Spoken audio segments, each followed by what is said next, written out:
Shopping on the side. Let's now get into a little bit of a serious topic right here, and that would be touching on brain tumor. Okay, latest development in treatment strategy, and we have in the studio. Welcome to Dr. Chi Pin. He's the consultant neurosurgeon of Harley Street Group. Welcome to on too. Hello. Good afternoon, Doctor. Good afternoon. Yes. How are you today? Good. Okay, fine. Yeah. Well, let's start off by asking you: is there more than one type of brain tumors? There are many types of brain tumors. But usually we classify them into either it's primary or secondary. With primary, that means it's arising from the brain tissue proper. I see. Secondary actually is spreading from outside, like metastasis from cancer of breast, lungs, I see. stomach, intestine, or prostate. These are secondary tumors. Primary tumors can be malignant or benign.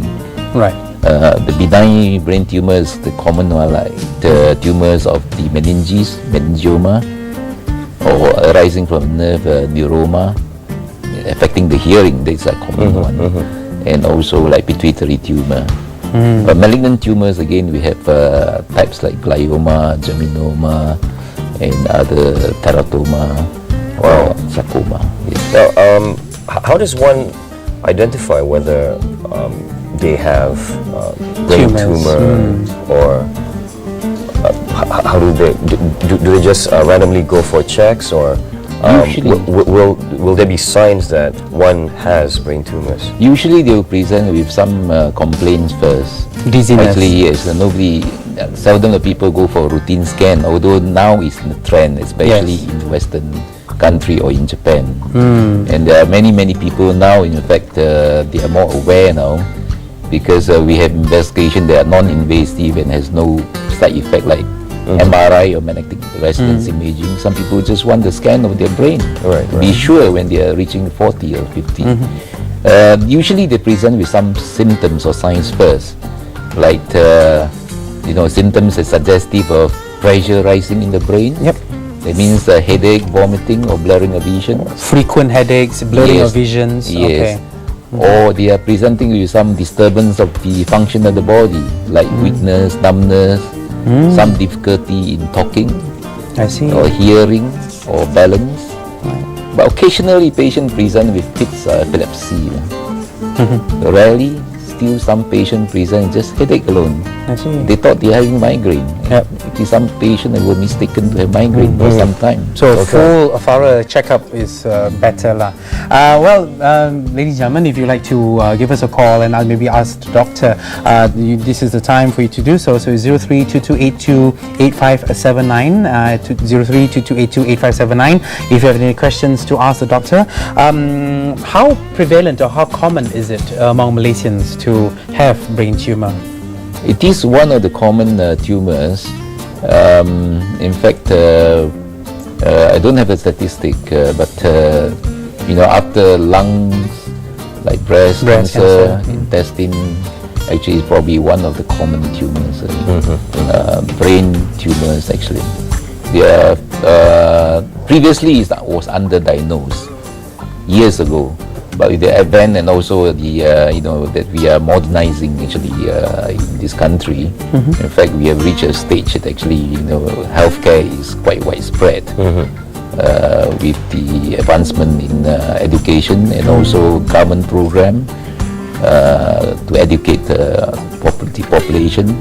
Now it's actually detected very early, unlike many years ago, like 1970s or early 1980s.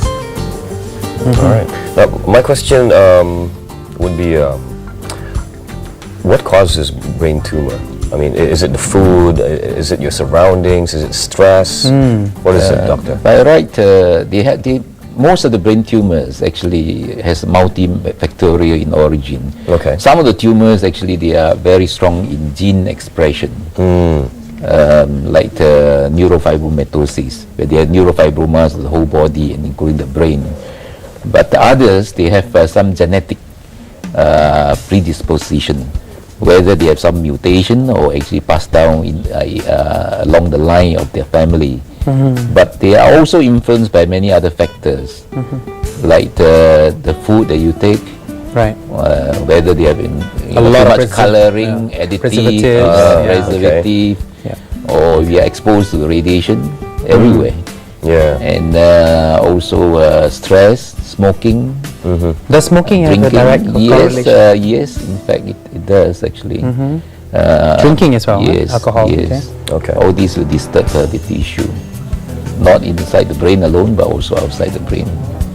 Right.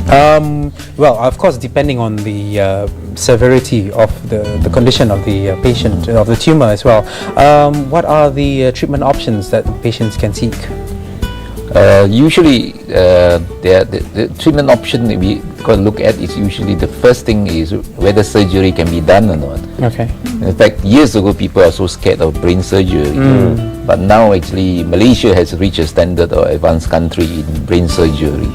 We are no less actually, we are no less actually or underdeveloped anymore in terms of brain surgery. We have high-tech facilities and equipments that help the neurosurgeon to perform brain surgery in many parts of this country, especially in the big city. Some tumors can be totally removed safely, whereas some cannot, without causing too much a disability. I see. For those cases, usually either we do a biopsy to know what type of tumor it is, or sometimes we debulk the tumor and then go on to other form of treatment. Like radiotherapy or chemotherapy or even immunotherapy or genetic treatment that we are looking at in the near future. Radiotherapy has progressed actually since 1996 to even radiosurgery in this country. We have brought in radiosurgery since then, and the initial one like X knife, now we have cyber knife, and even very soon there will be a gamma knife to be installed very soon in Kuala Lumpur. Okay. These will have focal high dose irradiation that burn off the tumor. It can be used for small benign tumor that the patient doesn't wish to have surgery. Okay, or it can be used after the patient is debulking of the tumor and the remnant tumor will be burnt off. This is what we are looking at now. Well, it's good to preach, you know, prevention is better than cure. Indeed. How can we just go to any hospital where they have this MRI scanning to be done, even if you have slight or even no headaches or anything, just for the curiosity of it, you know, where we have medical checkups to be done?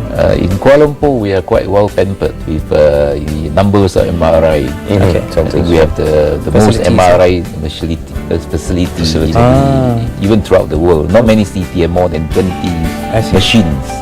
Kuala Lumpur, yes. Many of them actually they are very advanced in motion. Okay. But usually what we advise is that the person should at least consult their doctors first, whether it's their GPs or their physician or neurologists or neurosurgeons, to see, you know, whether what part of the scan, the brain should be scanned, is there any special thing that you have got to go for. But again, MRI is actually a non-invasive. It has no radiation, has no side effect. It can be also done in pregnant ladies. Conditions, But there are certain cases that have metal implants that the patient got to be aware of, that has to be avoided. So I think it's best that the person should consult their doctors first. I think we should take this opportunity to you know, reach out to all the people out there to start doing regular checkups. And of course, finally, your message, Dr. Chi, to all of our viewers on how to prevent brain tumor or perhaps to minimize the risk. Well, I think the first and foremost is that we have to have a healthy lifestyle. No smoking, avoid drinking. Yes. Why are you looking at me that way? Healthy food. Healthy food. Dr. Chi. Okay. Well, we should have healthy food. Healthy food, he's looking at me. Avoid colouring, additives, preservative. And do more exercises, and also to have early detection whenever you have symptoms that you're not sure, or you know, better consult a doctor. I think, you know, the earlier that you treat, even if it's a so-called malignant tumor, many cases are cured actually. All right. Okay. All right. Well, thank you very much, Dr. Chi Pin, who is the consultant neurosurgeon from Harley Street Group. If you want to know maybe more information about Harley Street Group, look it up in the websites and the internet. And thank you very much for shedding some light on this topic. Thank you for the advice. So all Malaysians out there, take this opportunity to go for your checkup, especially if you have any slight headaches or tunneling vision or blurry vision. I have a few friends who actually have this problem right now, maybe because of due to stress as well. So it's time for you to take charge of your health and do some checkups. And prevention is better than cure. Indeed, true. We're going to be taking a short break, and of course, more Teachers' Day coming up. Oh, hang on, not break. Yeah, we're going to be winding it up really soon. Winding it up, yes. yeah. So this is the time for you to send in your Teachers' Day dedication. So send it to hello-on2, facebook.com/hello-on2, as well as give us a call tomorrow, because tomorrow is we're going to have a discussion on teachers, I suppose, because tomorrow it is Teachers' Day. Yep. And with that, well, thank you so much for joining us. Hope you enjoyed all of the packages that we, of course, featured earlier on. The whole suits, blazers, and of course that butter curry butter prawn and potato salad for all the bachelors to impress their girlfriends there. Okay, so that's it from us, Zamil and Constantine.